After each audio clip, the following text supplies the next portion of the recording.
বিশাল জোয়ালায় যে ডরে না, রয় সর্বশাসনে, ভয় রক্ত শ্মশানে।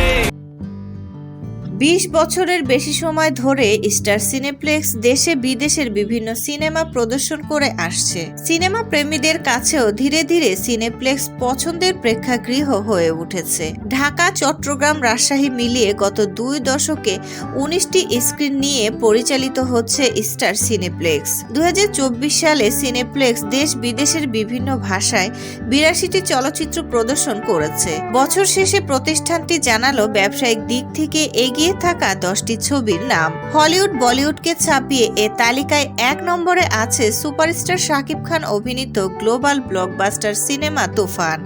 একটা সময় স্টার সিনেপ্লেক্সে হলিউড সিনেমায় আগ্রহ ছিল সিনেমা প্রেমীদের। কয়েক বছর ধরে সেই আগ্রহে কিছুটা ভাটা পড়েছে। দর্শকের এখন দেশি সিনেমায় আগ্রহ বেশি। ব্যবসায়িক দিক থেকেও সফলতা পাচ্ছে তারা। 2024 সাল শেষ হতেই স্টার সিনেপ্লেক্স জানিয়েছে বছরটায় দর্শকের আগ্রহ ও ব্যবসায়িক দিক থেকে হলিউড বলিউডের ছবিকে ছাপিয়ে গেছে শাকিব খানের তুফান। স্টার সিনেপ্লেক্স থেকে প্রকাশিত তালিকায় দেখা গেছে দ্বিতীয় স্থানে আছে ডেডপুল অ্যান্ড উইলভারিন।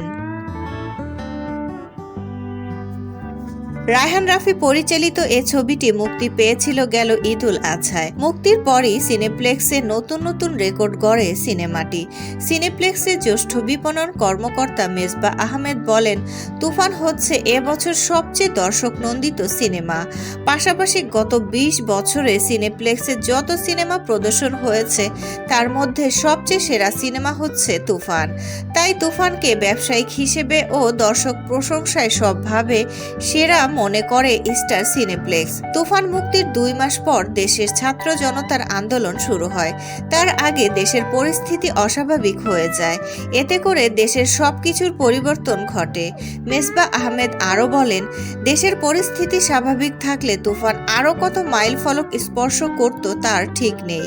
তুফানের আগে স্টার সিনেপ্লেক্সের সর্বোচ্চ লাভজনক সিনেমা ছিল অ্যাভেটর এবং জোয়ান। তুফান এ দুটিকে টপকে শীর্ষে উঠে আসে। শুধু সিনেপ্লেক্স নয়, তুফান দিয়ে বাংলাদেশের প্রেক্ষাপটে সিঙ্গেল স্ক্রিনে মধ্যরাত পর্যন্ত হাউসফুল শো চলার ঘটনা ঘটে। বাংলাদেশ ছাড়াও সিনেমাটি পৃথিবীর 20টিরও বেশি দেশে ব্লকবাস্টার সাড়া পায়। এ কারণে এর প্রযোজনা সংস্থা আলফা আই তুফান 2 নির্মাণের প্রস্তুতি নিচ্ছে।